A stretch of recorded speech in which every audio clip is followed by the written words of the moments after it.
Boa tarde, pessoal que está aí no nosso YouTube. Sejam muito bem-vindos ao nosso podcast Faculdade Paulo Picanso. É isso aí. Hoje, 24 de maio de 2024, são exatamente meio-dia e quase 15 minutos. Sejam todos muito bem-vindos. Galera, muito legal aqui, gente. O tema que nós estamos trazendo para o nosso podcast é fantástico, sensacional e está na boca de muita gente. Todo mundo está falando sobre isso. Nós temos uma convidada especial, a professora Madiana, especialíssima no assunto, que vai tocar pontos que você precisa saber, né? Mas o tema é mistério. Vai ficar para depois. Enquanto isso, vai chamando a galera, vai compartilhando esse link e vai deixando também o teu joinha. É isso aí. Faculdade Paulo Picanso, excelência em educar. E estamos aqui com a Débora, com o Renan. Olá, tudo bom? Bom dia. Gostei. O nosso diretor hoje está inspirado. Massa. Vamos lá. Vamos agora para o nosso primeiro bloco do podcast, que é o quebra-gelo. Renan, explica uma coisa que todo mundo quer saber. O mundo quer saber. Como foi, criatura, que surgiu a odonto na tua vida? Tu estava dormindo, você acordou e... Pai, você é dentista. Bom, primeiramente, bom dia, né? A odonto, ela apareceu na minha vida mais por... Bom, eliminação, podemos dizer assim, né? Eu só tinha uma certeza, eu queria trabalhar na área da saúde. Eu não tinha bem ao norte, também não tive referência. Vou ser, se Deus quiser, o primeiro dentista da família. Então, foi meio que pesquisando e eu pensei, poxa, essa área aqui eu acho que ela é interessante, eu consigo englobar várias áreas e foi mais nesse sentido mesmo, de eliminação. Ok. Débora, Oi. tu estava andando, levou um tropeção e disse, eu vou ser dentista. Como é que foi que Parei surgiu isso aqui aí? na Paulo Picanso. Aí parou aqui na Paulo Picanso, foi? Bom, na verdade, era uma opção. Eu estava entre arquitetura e odontologia. Totalmente Tudo a ver. Assim, Tudo a ver. idênticas. E aí, minha mãe tinha um interesse muito grande com que eu fosse dentista. E ela, vamos dizer que ela me deu aquele empurrãozinho. E cá estou. E eu acho que foi uma boa escolha, realmente. Eu acho que minha mãe caprichou aí na indicação. Acertou em cheio. Acertou em cheio.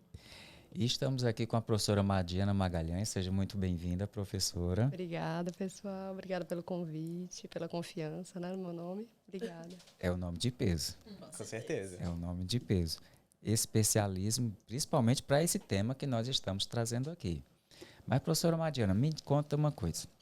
Você é mestre e doutora pelo PPGO da Universidade Federal do Ceará em dentística e materiais dentários, não é isso? Isso mesmo. Lá foi quase que a minha segunda casa, na verdade, né? Ou, às vezes, a primeira. O meu pai é professor da UFC também, né? Professor da agronomia. E por muito tempo eu achei que o campus do PC era a fazenda do meu pai. Olha aí.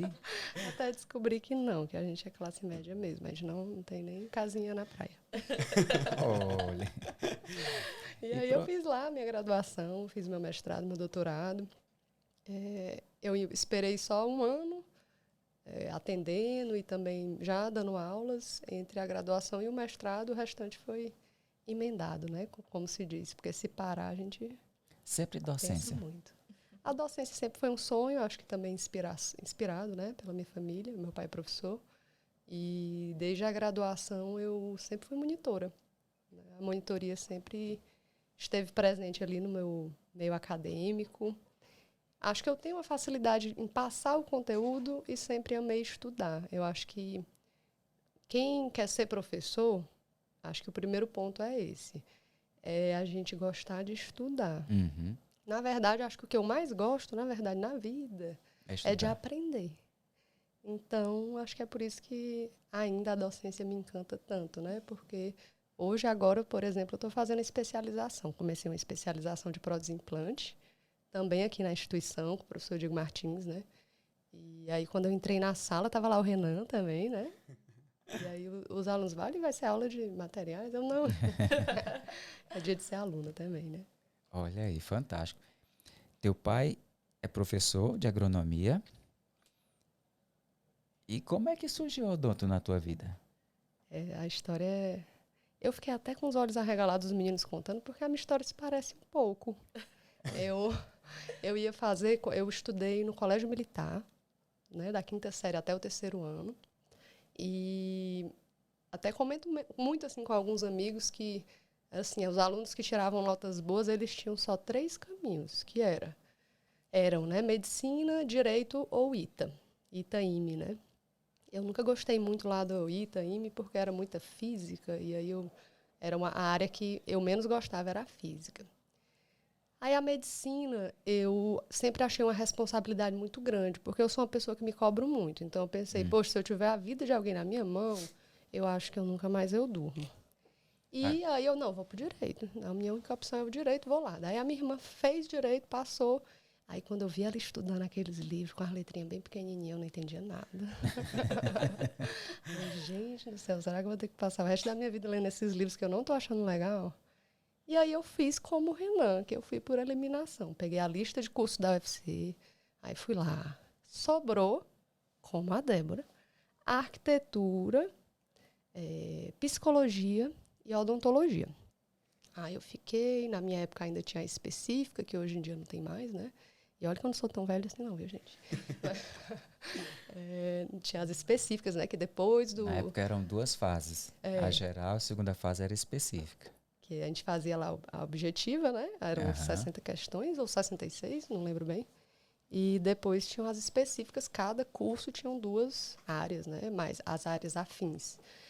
E aí eu fui pelas áreas afins e pensei, poxa, eu estou correndo da física, então eu vou correr da arquitetura, porque tinha física e história, se eu não me engano. E aí fiquei entre psicologia e odontologia e fui muito pelo mercado, né? Na época eu pensei que seria uma área que eu conseguiria ter maior sucesso no mercado, a odontologia.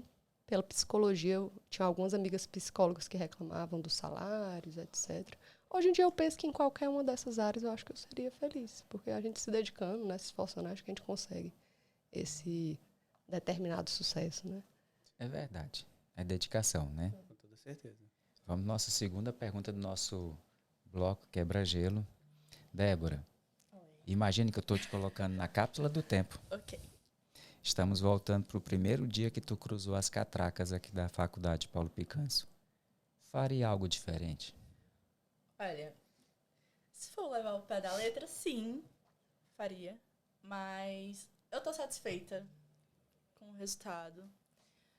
Só que assim, quando você pensa que você poderia ter feito melhor, óbvio que você quer. Então eu acho que eu poderia ter, de certa forma, priorizado certas coisas, por exemplo, certas cadeiras que até então eu não priorizei por achar que não era a que eu queria, que não me agradava tanto. Então eu acho que eu priorizaria tudo. E não só me dedicaria ao que eu gostava. Então hoje em dia eu vejo a necessidade de estar indo atrás daquilo que eu achei que não era tão importante porque não era o que eu gostava e no futuro eu não ia atrás. Então eu acho que sim, seria realmente focar no geral, porque querendo ou não, um bom dentista, ele é um cirurgião dentista, ele tem que ter o conhecimento e querendo ou não, ter uma base de tudo. Então eu acho que seria isso mesmo, focar em tudo, no geral. E Renan, faria algo diferente? Faria, com certeza. Eu acho que eu vou mais na linha de... Assim, eu demorei muito a engajar em questão de monitorias e ligas acadêmicas, então acho que essa seria a principal parte que eu faria melhor, se pudesse, porque... Veja, a gente faz uma cadeira e a gente vê uma forma de enxergar como atender aquele paciente. E fazendo monitoria, eu notei que a gente consegue enxergar muitas vezes outras formas de fazer esse atendimento, de lidar com, por exemplo, você pega o mesmo tipo de restauração, mas existem maneiras diferentes de se fazer, de proceder. E você vai aprendendo com cada professor, a maneira que eles gostam de trabalhar. É algo que você consegue levar, você consegue extrair o melhor de cada um. E eu acho que em monitorias e ligas, isso é uma coisa que você pode absorver e usar de maneira muito boa. Então, acho que esse seria o ponto que, se pudesse, eu teria melhorado. Uau! No meu caso, se eu pudesse voltar a 1800 e levar a bolinha, o que era que eu faria diferente?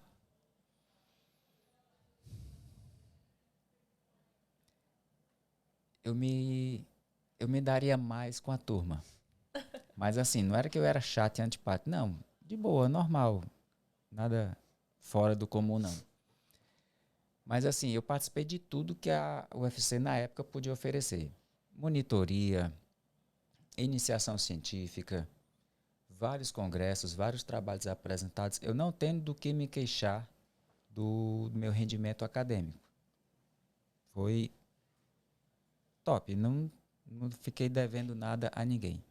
Mas isso me sugou tanto de uma tal maneira, porque lá na UFC era manhã e tarde, direto. Era praticamente dedicação exclusiva. Não faz nada na vida a não ser estudar. E aí isso sugou muito tempo. Então eu acabei me entrosando. A nossa turma eram 40. Então sempre tinha uma turma ali de 5, 8, que era a turma ali que estão ali nos 5% dos melhores. Essa turma que estão ali, esses 5, 8, acabava abrindo mão de churrasco, de saídas com o pessoal, de caloradas, para poder estar estudando. O resultado disso ao longo dos 4 anos foi assim, que fez falta um vínculo maior de amizade com a galera. Sim. Eu me lembro que dos poucos momentos que a gente aproveitou foi um churrasco, uma churrascada que a gente fez no Icaraí, na saída do segundo para o terceiro semestre, e o outro foi o churrasco de despedir do final de semana todinho lá em Guaramiranga. E aí a gente aproveitou. Mas entre esses dois, foi praticamente muito pouco assim, um entrosamento de sair com a galera. Mas, Diane, como é que foi na tua época? Faria algo diferente? Essa pergunta é boa, né? Acho que é a mais difícil do podcast deve ser. É difícil pensar sobre isso. E quando você perguntou, Emanuel, eu lembrei logo de um professor meu, um professor histórico lá da UFC, não sei se ele foi seu professor Talapala, De imunologia. imunologia, sim. Ele é um professor Muito querido. marcante, né? É. Na Querido história demais. dos alunos da UFC. E eu fiz parte da última turma que ele ministrou antes de se aposentar. E eu lembro demais, assim, com a tua fala, eu me identifico também um pouco. Eu era essa aluna que estava ali estudando, sempre, lendo, né, aquela... Só não vou dizer que eu era uma clássica nerd, porque eu também gosto da minha cervejinha. Tem um clássico nerd, né, que é aquele, assim, com... Só estudar, né? Estudar, o final de semana em casa vendo filme. Eu não, final de semana eu tô saindo, eu vou surfar, vou sair com meus amigos, então tenho vida social. Mas eu sou nerd mesmo, assim, nerd nessa busca do conhecimento. Então eu tava lá e o professor Talapala viu as provas e aí ele me chegou para mim e falou, olha, Foi monitora lição para a dele? vida. Nunca fui monitora, não. Acho que foi depois da primeira prova que ele me pegou assim e viu eu estudando, né? Ele falou, olha, eu tô vendo aqui, você escreve bem, tarará, elogiou e aí falou, olha, mas a graduação é muito mais do que isso, viu? A graduação não é só a nota que você tira, não. Então vá buscar fazer muito mais do que isso. Vá atrás de monitoria, vá atrás de extensão, vá atrás de iniciação. Você pode muito mais. Isso me marcou e eu falo sempre para os meus melhores alunos também, né? Que eu vejo que tem essa sede e essa possibilidade. Então, hoje eu falo também que é um privilégio, né? Eu tive o grande privilégio de poder só estudar. Que eu sei que não é a realidade de muitos, inclusive dos nossos alunos, né? Que tem que trabalhar, que tem que se dividir, que tem filho, que tem família. Então, hoje em dia, eu sei que o buraco é muito mais lá embaixo, né? Que eu chego em casa morto de cansado do trabalho, daí a gente vai lavar roupa, vai arrumar a mochila do filho, né? Daí, trabalhar, estudar, a gente vê todas essas dificuldades. Então, eu me sinto muito privilegiada de ter podido realmente ter me dedicado. Eu realmente fiz parte de iniciação, de monitorias. Iniciação não, desculpa. Iniciação é o que eu ia dizer que faltava. Eu fiz parte de monitorias e extensões, não fiz parte de iniciação. Acho que eu mudaria isso, né? Gostaria de ter entrado na iniciação antes, mas mais do que isso, também questões relacionais, né? Da gente ver que, por exemplo, aquele aluno que é o primeiro lugar da turma, não necessariamente vai ser o melhor, né? No futuro. Exato. Nota não é tudo, né? E eu digo isso, falo isso para o meu filho, mais importante do que nota é como a gente trata as pessoas, é a relação que a gente tem, quais são os vínculos que a gente vai criando ao longo da faculdade. Eu considero que eu tenho bons amigos, né? Que criei vínculos, mas eu acho que sempre a gente pode mais. Eu acho que a maturidade traz isso, né? Da gente se relacionar bem. Os cabelos brancos nos ensinam isso. A verdade é que a vida é um equilíbrio, né? Então, a gente sempre tem que saber dosar tudo. Acho que é importante. Equilíbrio. É isso aí. E indo para a nossa última pergunta. Vocês estão no 9º semestre. Sim. Tá terminando. Falta isso. Falta bem pouquinho, falta muito pouco. É uma conquista não de vocês apenas, mas de todo mundo. Toda a Sim. família faz odonto. Toda a família entra nesse barco. E quais são os próximos passos, Débora? Ai. Já é uma batalha vencida, podemos dizer. Já chegar até aqui, falta muito pouco. Mas, assim, é um sentimento muito de orgulho e de orgulho, assim, também dos nossos familiares que estiveram apoiando a gente. Minha mãe que fez de tudo, a gente já conversou sobre isso. Então, assim, é a ansiedade de voltar para trabalhar, saber que agora realmente chegou a hora, chegar lá, conhecer nossos pacientes, nos relacionar, fazer um bom trabalho. Então, expectativa a milhão. E é isso. Alguma especialidade em vista? Endo. Eu participo da extensão de endo. Então, já estou aí me inteirando dessa cadeira que eu estou aprendendo a me apaixonar, vamos dizer assim. Que eu não era apaixonada, mas que eu já estou aí criando um vínculo grande. Né? Olha, depois que cria o vínculo, não sai mais, não. Renan, quais são teus próximos passos? Bom, inicialmente eu não... Todas as janelas estão abertas, obviamente. Penso muito em, inicialmente, concurso. E atender em UBS, que eu acho que é um caminho natural. Para mim, deve ser parte da formação como dentista, porque é ali que a gente pega... Não vou dizer que a gente pega o manejo de atender, mas a gente vê a realidade como ela é, a gente vê a necessidade que os nossos pacientes têm, que os nossos colegas enfrentam, tanto por falta de material. E eu acho que isso molda a gente como cirurgiões dentistas. Caráter, quase, eu acho que é uma forma de moldar a gente. Então, eu vejo esse caminho como o mais provável nesse início de carreira. Ok. Vamos agora para o nosso tema, música de suspense.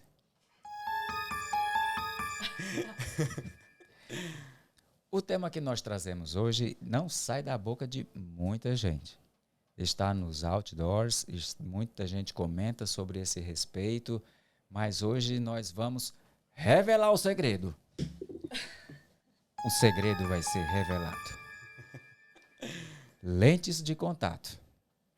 Transformações Instantâneas. Gostei. O diretor está inspirado. Afinal de contas, vamos trazer para você. E se você agora que já sabe do nosso tema, compartilhe esse link, porque nós aqui da Faculdade Paulo Picanço entendemos que compartilhar o conhecimento é um grande privilégio. Isso faz parte do nosso pensamento, da nossa filosofia. Então, compartilha o link, chama a galera para escutar, porque tenho certeza de que esse tema é importante e você quer saber. Muita coisa a gente precisa falar sobre lentes de contato. Sim, com certeza. O que é lente de contato? Todo mundo fala, principalmente hoje nas mídias sociais, no Insta, todo mundo, lentes de contato, olha aí o sorriso. Assunto do momento. É o assunto do momento, aquele sorriso...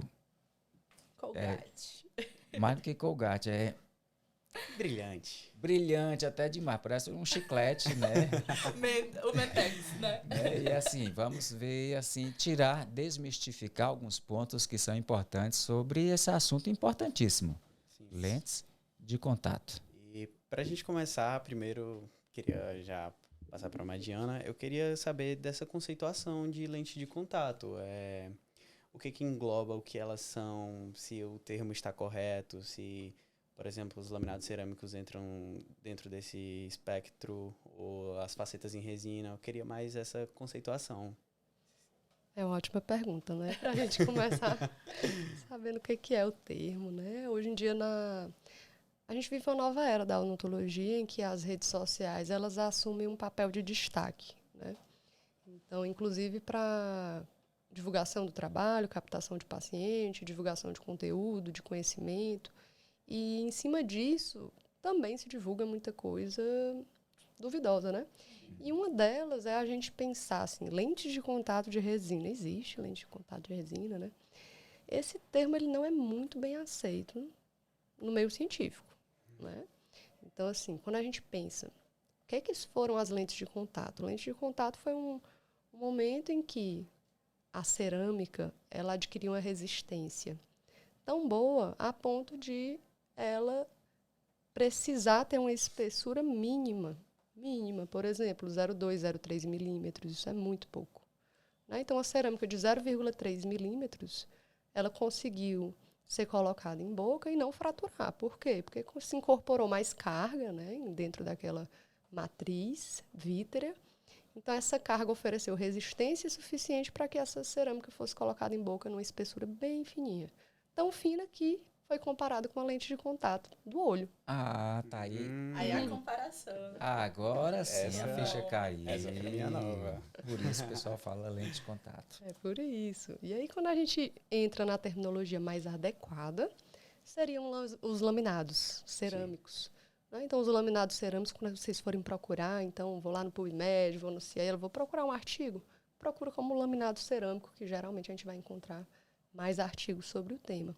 E quando a gente faz com resina, aí a gente vai falar mais a terminologia faceta de resina, porque normalmente nós vamos trabalhar, é um outro tipo de material, né? As espessuras elas vão variar, a resina a gente pode trabalhar com diversas espessuras, né? Então, o termo mais adequado, mais utilizado, né? Lente de contato de resina a gente evita mesmo, né? Mas entendo também, né? Às vezes é uma forma de divulgar o seu trabalho, mas eu acho que é legal a gente pensar e sempre deixar o paciente ciente, né? Eu faço lentes, calma aí, mas qual é o material que você trabalha, né?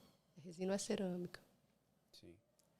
Entendi. Ok. E para dar continuidade, a gente sabe que a sua área é dentística e a partir de que momento você viu necessidade realmente de trabalhar com os laminados ou com as facetas?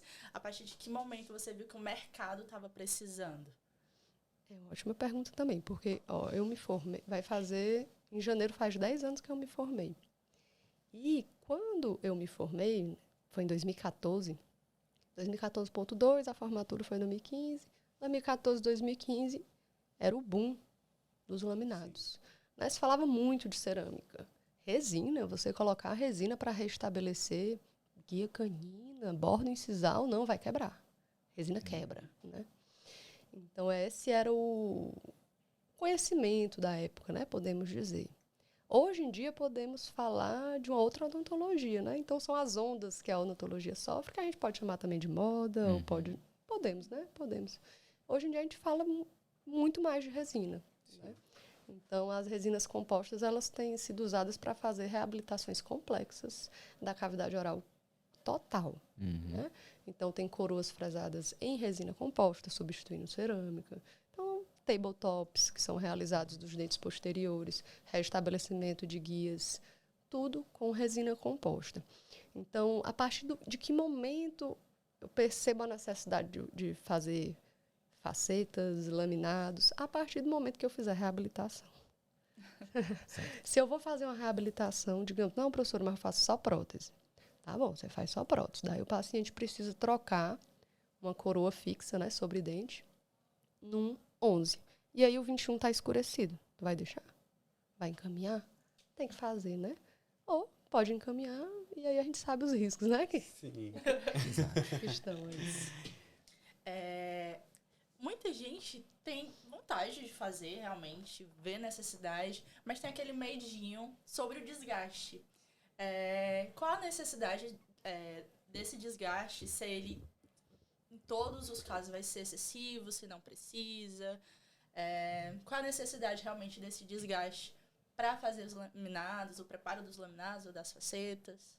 E o importante dessa pergunta, fazendo um corte, perdão, é que a gente vê alguns famosos, por exemplo, não sei se você já viu o Carlinhos Maia, o Whindersson Nunes, que quando eles tiram as coroas, você vê que os dentes deles são totalmente desgastados. Então, a pergunta é, aquele desgaste, ele é necessário para todos os laminados cerâmicos? Para faceta em resina é a mesma coisa? Essa é uma pergunta... Um tópico bem importante, né? É o desespero de Porque eu acho que é o que o paciente chega no consultório querendo, muitas vezes os pacientes mais estudados, né, que vão ler sobre, ele quer duas coisas. Primeiro, desgastar pouco o dente, né, para não ficar com aquele famoso dente de tubarão, né, que fala. Sim. E dentes naturais. Esse seria o paciente alto padrão, podemos dizer, né? Porque alguns pacientes, não vou querer, não importa se eu vou passar o fio dental, se eu estou usando só uma cor opaca, tem paciente que realmente não liga tanto. Mas aquele paciente mais que tem mais instrução, né, normalmente ele vai pedir pouco desgaste, dentes naturais. É possível fazer isso? É. Então, se a gente consegue fazer uma cerâmica de 0,3, por exemplo, milímetros, né, a lente, o laminado cerâmico, então eu vou ter que desgastar quanto? 0,3. Isso se tiver tudo, o dente em posição. Sim. Professor, e se o dente estiver lingualizado? Posso não fazer desgaste. E se o dente estiver vestibularizado? Eu tenho que desgastar mais. E se o dente estiver escurecido? Tem que desgastar mais também, né? Para conseguir opacificar aquele fundo escurecido. Então, é algo muito variável. Mas, assim, precisa desgastar dente? Podemos dizer que quase sempre. A não ser que o dente tenha alguma alteração de formato, um dente lingualizado. E aí é basicamente colocar essa lente, né? Esse laminado a mais. Mas, geralmente, é necessário um preparo. Quando a gente não faz preparo, se eu botar só a lente em cima de um dente que está ali normal, né? Não está lingualizado. Aí eu posso ter um sobrecontorno. Então, esse preparo ele é necessário, mas ele pode ser realizado de forma mínima. Então, 0,3 milímetros é muito pouquinho. Qual é o problema? Muitos famosos, né, vêm divulgando, alguns profissionais também, casos de desgaste muito amplos, né, podemos dizer. Eu não tenho como dizer porque eu não sei como era o caso do paciente antes. Né? Vai que era um dente escurecido, vai que já tinha restauração e acabou desgastando mais o dente. Não sei dizer do caso do paciente em si. Mas é importante os pacientes que têm vontade de fazer saberem que o desgaste ele pode ser feito de forma muito conservadora, né? Mínima mesmo. Sim. Ótimo. Em relação ao resultado, né, dessas facetas, dos laminados, depende do material usado? Há uma diferença em relação ao material usado com os resultados entre eles? Depende muito, depende muito. E esse é um ponto legal de se falar, porque às vezes o paciente não sabe a resina que você usa no consultório. Às vezes não, acho que se o paciente não for dentista, às vezes eu coloco, né, eu atendendo, e aí o material, olha assim, eu falo, poxa, só dentista que vai entender a importância de ter esses materiais aqui, né? De fotopolimerizar com um valo, de utilizar resinas ali da Tokuyama, de usar um Optibond FL. Só presta se for esse? Não, gente, né? Tem várias resinas intermediárias, adesivos também intermediários, que você pode ter uma longevidade altíssima. O negócio é você saber trabalhar com ele, trabalhar com a técnica correta, né? Fazendo um bom isolamento. Então, assim, o que é que importa mais? E os estudos mostram, mais do que o material, é o operador. Sim. O operador ele é mais importante do que, por exemplo, se eu estiver trabalhando com uma resina intermediária aqui. E aí eu vou dizer o Renan está trabalhando com a top de linha, tá bom? A melhor que tem. R$500 o tubinho, eu estou trabalhando com a de 50. Já começamos meio díspares, né? Mas digamos que o Renan ainda está ali não faz isolamento direito, não faz análise oclusal ao finalizar a restauração. E eu, mesmo com a minha resininha ali humilde, eu faço um bom isolamento absoluto, faço um bom polimento com o que aquela minha resina me oferece, faço a checagem das guias de desoclusão. A probabilidade da minha resina durar é muito maior do que a dele, né? Então, o ponto do operador é muito importante. Mas, para além disso, se o material altera, altera, né? Existem diversos tipos de resinas. Por exemplo, uma resina microparticulada, como a Renamel, da Microfil, né? Essas resinas microparticuladas, elas são indicadas para vestibular. Então, reduz a necessidade de ficar fazendo repolimentos, né? Manutenções de brilho. Então, consegue manter o brilho por muito mais tempo do que se eu utilizar uma nanohíbrida, por exemplo, né? Então, e cerâmica? Cerâmica mais ainda, né? Ela tem uma estabilidade. A cerâmica é um material que é considerado inerte, que não reage ali com os alimentos, com as bebidas. Então, é um material que se mantém estável na cavidade oral também. E até o tipo de cerâmica, né, que a gente pode usar com matriz mais feldspática ou zircônia, que é mais resistente. Então, tudo isso influencia, né? Perfeito. A gente, então, poderia concluir essa pergunta. O mais importante é o domínio da técnica e do material. Sim, com certeza. Com certeza. Dominando. O material influencia, mas eu acho que a técnica, ela É o ponto-chave. Isso, é o ponto-chave. Bom, e dito isso sobre os materiais, eu queria saber, por mais perfeito que a gente faça o trabalho, sempre ocorrem complicações. E eu queria saber quais são os maiores problemas quando se trabalha tanto com resina, com laminados cerâmicos, quais as principais complicações, sejam fraturas e, em geral, fatores determinantes para elas ocorrerem. A clínica ensina muito, né? A clínica, daí eu confesso aqui para vocês que assim que eu me formei, eu tenho um perfil perfeccionista, né? Meus alunos sabem, né? Quem foi meu aluno sabe que eu sou bem criteriosa, bem perfeccionista. Eu vejo ali a vírgula, né? Então, isso me afastou um pouco da clínica inicialmente. Daí eu falei, não, vou estudar, porque a clínica é muito mais difícil do que sentar para estudar. Sim, a clínica, você está fazendo exatamente o que o livro, o artigo mais atualizado, todos os clínicos estão dizendo para fazer, isolou direito, fez a técnica do adesivo maravilhoso, fotopolimerizou perfeito, tarararara, e quebrou. Por que quebrou? Tal hora, você simplesmente não vai saber. Mas só quebra com quem faz. Com quem faz. Com quem não faz, realmente não quebra. É perfeita a técnica. A técnica sem erros é só para quem não faz, né? Então, isso eu aprendi com a clínica, né? E é, inclusive, uma das minhas novas paixões, né? Porque ensina muito também, e estamos ali para aprender também. E o que acontece de falha? As falhas mais comuns que aparecem, por exemplo, no meu consultório e também que eu vejo de outros profissionais. Manchamento de margem, né? Ao redor, por exemplo, ali pertinho da gengiva, entre os dentes. Isso aí pode ser reduzido com ataque ácido, esmalte, sempre fazer ataque ácido, e jateamento, que é uma coisa que a gente fala pouco, porque é algo a mais, né, para se comprar no consultório. Além disso, fraturas. As fraturas são muito recorrentes. Né, muito recorrentes que eu falo assim, dentre as falhas, eu tenho ali, digamos, 90%, 95% de sucesso. Dentre essas falhas que existem, uma das causas mais comuns é a fratura. Fratura onde? Borda incisal. Eu vejo aqui na especialização também, né? Eu dou aula na especialização de dentística. De vez em quando aparece um paciente com fratura do ângulo distal do lateral. O que aconteceu ali, gente? Uma rapadura. Rapadura. Mordeu a pata de caranguejo. Uma pata de caranguejo. Só que ele vai dizer que estava comendo pata de caranguejo? Não vai. Estava comendo o quê? Um franguinho. Sopa é comum, né? Sopa e pão. Não, estava comendo pão. Estava comendo pão. Quebrou, né? E por que acontece isso? Também por não avaliar as guias de desoclusão. O paciente, às vezes, está fazendo lateralidade com interferência do lateral, em vez de estar tocando somente no canino, né? Então, fazer essas análises das guias, né, para que não ocorram essas fraturas. E, às vezes, a culpa não é nossa. Eu acho que esse é um ponto, né? Que, às vezes, a gente fez tudo direitinho. A gente tem que proteger o nosso trabalho. Então, é essencial que se recomende, em muitas situações, o uso das placas oclusais para proteger, né? Porque senão vai vir a fraturar. Às vezes é um paciente que já tem um perfil, né, de apertamento, paciente com bruxismo, com desgastou a borda incisal inteira do dente, né?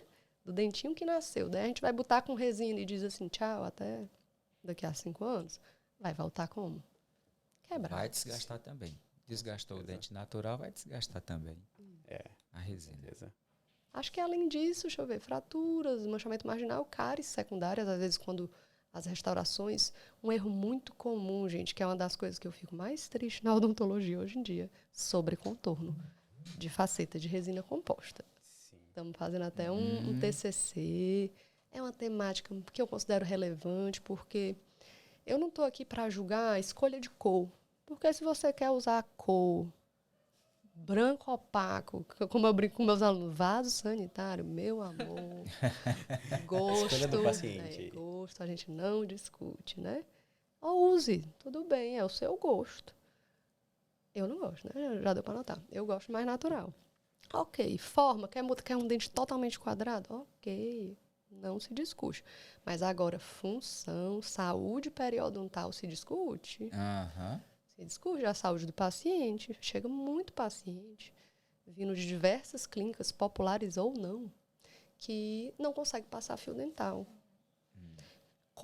Chegou um paciente também há 2 semanas, paciente com 22 anos, fez faceta em janeiro, de pré a pré, não passava fio dental, já tem uma reabsorção óssea incompatível com a idade dele. Parece que você está vendo um paciente de 40 anos, 50 anos, então já tem reabsorção óssea considerável. Gengiva completamente inflamada, índice de sangramento gengival. Então, assim, isso a gente está afetando a saúde do paciente. Então, esse ponto eu acho mais grave. E esse sobrecontorno, o que o paciente tinha por baixo? Cárie, depósito de cálculo, né? Reabsorção óssea. Então, a gengivite, uma periodontite instalada. Então, acho que tudo isso a gente tem que se atentar para o que é melhor, né? Não sei se vocês vão perguntar isso. Vocês iam perguntar qual o melhor, né?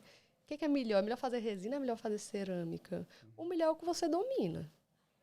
Se você não tem coragem ali, porque tem, assim, o pessoal muitas vezes fala assim, professora, eu tenho medo de chegar perto da gengiva para tirar o excesso. Mas não teve medo na hora de botar, né? Se botou, tem que tirar, né? Lindo. Se botou, tem que tirar. E um outro ponto, no caso, você falou da plaquinha oclusal, uso de fio dental. Essas são as melhores recomendações para a gente manter a saúde da gengiva, manter essa faceta, esse laminado cerâmico rígido por mais tempo. Essas são as principais formas de cuidar que o paciente pode ter, ou existem algumas outras? Pronto. Em relação a isso, o que é a nossa responsabilidade enquanto profissional? É fazer toda a técnica correta, né? Fazer um bom acabamento e polimento, não entregar trabalho com sobrecontorno, né? Nem sub, enfim. A gente fazendo nossa parte, também passando toda uma instrução de higiene bucal para o paciente. Não podemos fazer esses trabalhos com pacientes que têm higiene bucal deficiente, né? Sim. Porque, infelizmente, é o que acontece muito. Hoje você vê o paciente que chega já de outro consultório com aquela faceta, sendo que por trás da faceta já estava uma situação caótica e ele colocou mesmo assim a faceta. Então, a manutenção é um ponto-chave aqui. Desde antes de colocar até ela já estando, né? Isso é perceber que faceta, laminado, são procedimentos eletivos, né? Então, não é prioridade. Então, a gente encontra esse mesmo paciente, 22 anos, tinha uma endo para fazer, tinha dente com cárie e facetado de pré a pré. E com cárie embaixo da faceta. E com reabsorção óssea. Isso aí me deixa um pouco triste mesmo, né? Mas são coisas... Também, algo que eu li há pouco tempo foi um livro de 1940. Aí uma professora divulgou, né? E bateu uma foto. Eu achei muito interessante, porque falava charlatões na odontologia sempre existiram, sempre existirão. Então, não vai mudar. Eu acho que o que a gente tem que pensar é a formação, né? Por exemplo, me sinto privilegiada de poder formar alunos. É o nosso Ser papel. essa pessoa criteriosa. Acho que talvez eu não tenha vindo no mundo para ser aquela professora linda, querida, amada, fofa. Não, eu estou aqui para tentar te ensinar, te passar alguma coisa, né? Então, para além desses outros pontos que são ensinados, né? Mas eu acho que ser atento, ser criterioso, para mim, é um grande elogio, porque eu queria que a pessoa que fosse fazer uma restauração em mim fosse criteriosa. Com certeza. Então, é isso que eu quero passar para os alunos. Então, se a gente sendo criterioso, o que o paciente precisa fazer? Instrução de higiene bucal, passar o fio dental, né? Usar a placa e fazer retorno periódico para a manutenção do brilho, né? Para avaliação. Então, geralmente, as de resina nós recomendamos de 6 em 6 meses, a não ser que sejam resinas microparticuladas, aí você pode espaçar um pouco mais, que elas mantenham o brilho por mais tempo. E cerâmica também, né? Fazer esse retorno, porque às vezes tem sim, né? Uma probabilidade de ter algum tipo de trinca, de fratura de bordo, de manchamento, e a gente fazer essa manutenção periódica. Então, deixa eu ver se eu entendi. Não é colocar e tchau e benção. Você tem que fazer, com certa periodicidade, a revisão. Sim. É isso. Tem um retorno, Exatamente. E, Madi, no caso, como você lida com a expectativa do paciente? Porque a gente sabe que você está trabalhando com estética, então a gente tem que alinhar muito bem o que o paciente quer e o que a gente consegue entregar para ele. Eu queria saber como você lida com essa parte. Essa é a parte mais difícil da clínica, eu considero, né? Porque é sobre a relação que a gente está falando. Restaurar o dente, na hora que a gente está ali, ó, isolado do restaurante, é a Acabou. parte mais tranquila, né? Podemos dizer ali. Depois que você assume ali uma técnica, né? E tudo mais. Mas a parte de relacionamento, a gente tem muito a aprender sempre, né? E é desafiador, sim. Às vezes, existem pacientes que têm uma exigência estética muito alta. Sempre que eu vou numa palestra, os professores são unânimes em dizer, dobra o preço. Aquele paciente que chega falando mal de 5 dentistas que já foi. Vai dar um trabalhinho ele, Triplica né? o preço. Aham. Você vai ser o 6º dentista a ele falar mal. Exatamente. Então, a gente tem que, primeiro, saber qual é a queixa do paciente, fazer um bom planejamento, protocolo fotográfico, bate foto, planeja e ser honesto. Eu acho que, se eu fosse dar uma dica, resumir, seja honesto com o paciente, quais são as limitações do trabalho, quais são os erros que podem acontecer, né? O que você pode fazer com isso, para que ele não chegue achando que... Por exemplo, quando eu vou fazer um dente escurecido é um dos casos mais difíceis da dentística, né? Uhum. Facetagem pré a pré é tranquilo, gente, porque você vai simplesmente unificar a cor, todo mundo fica na mesma cor. Agora, um dente escuro, eu quero copiar um dente natural. É um desafio grande, então eu falo para o paciente que é um desafio, né? De dizer, olha, é um desafio. Pode ser que a cor não fique perfeita, a gente vai fazer um ensaio restaurador, vamos testar. Se não ficar legal, a gente vai fazer o quê? Tira e faz de novo. Mas eu estou me colocando à disposição. Existe um erro que pode acontecer e que é comum. Vou dizer, olha, é comum, né? Pode ser que não fique perfeito. A gente faz um ensaio, testa, depois fez. Não gostou? Troca, estamos aqui para isso, né? Se não ficar perfeito. Então, acho que é importante essa relação de honestidade. Acho que traz, inclusive, confiança, né, com o paciente. E hoje já dispomos de softwares e técnicas que garantem, ou pelo menos diminuem, a margem de erro. Sim, a parte de planejamento digital é uma parte muito crescente, né? Hoje em dia na odontologia, que auxilia tanto a parte protética como essa parte de laminados, facetas. E no caso é isso, né? Aqui. Indo para a nossa parte final do podcast. Não menos importante, a gente vai pedir o auxílio pra gente pegar como forma de agradecimento pelo seu tempo. Te receber aqui. Muito Foi uma obrigada. honra, Agradecer muito pelo obrigado. convite. Ô, pessoal, Por fico muito aceitar feliz. o convite, né? E a Muito gente obrigada por queria terem me convidado. pedir ajuda. Deixa eu levantar aqui e pegar. A gente sabe que vocês tiveram e tem muitos professores, né, professoras, então fico muito feliz de ter sido escolhida por vocês. Uma forma de agradecimento. Gente, que lindo. Olha aí. Tem uma fitinha com o meu nome. Só a fitinha já é um grande. Eu já achei. Gente, amei. Muito que obrigada. Posso abrir? ótimo. Pode, por favor. Calma que eu não sei abrir. Deixa eu ver se é enrolado aqui embaixo. É, É só puxando, puxar. né? vai ter que puxar. Mas eu acho que não vai sair porque tá Me colado. ajuda aí, Débora. Tá puxando assim, ó.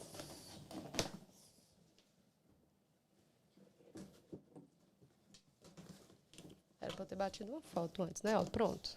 O que é que você deve melhorar profissionalmente? Bater foto. Tem que bater foto das coisas, né? Lindo. Nossa! Gostava de uma cervejinha, mas... tudo. Adoro também, um vinhozinho, gente. Hoje, ainda bem que eu tenho vale hoje, que a minha mãe vai ficar com Sexta-feira, né? Sextou agora. um dentinho lindo. E vários ouro brancos, porque eu já sou conhecida aqui na faculdade, né? Formiguinha. Muito obrigada, gente. Muito Maggi. obrigada, viu? Fica um agradecimento especial. É isso. Amém. Chegando aqui ao nosso final do podcast. Palavras finais, Renan. Bom, queria agradecer a toda a audiência. Espero que possam ter aproveitado, absorvido todo esse conhecimento que a Maggi passou pra gente. Uma profissional excelente, uma professora maravilhosa e acho que, acima de tudo, também uma pessoa muito... Ser humano de um coração fantástico. É isso. Que, como minha mãe diz, profissional você tem que ser bom, mas o ser humano também é a junção. É um ótimo profissional e um ótimo ser humano. Então, muito obrigada, Maggi. Muito obrigada. É uma honra estar aqui. É um aprendizado, uma nova área. Bem legal. Muito obrigada. Professora Madiana. Pessoal, muito feliz de ter passado esse tempinho aqui com vocês, né? Enriquecedor. E fico muito feliz também de ver vocês aí pertinho de se formar, né? São alunos excelentes e fico realmente grata de ter sido convidada pelas palavras também. Podem contar comigo. Obrigada. Muito obrigado. E eu termino nosso podcast com uma frase de Carl Jung, que diz: conheça toda a teoria, domine todas as técnicas, mas ao tocar uma alma humana, seja outra alma humana. Obrigado por ter ficado com a gente até aqui. Um forte abraço. Até a próxima. Faculdade Paulo Picanço, excelência em educar.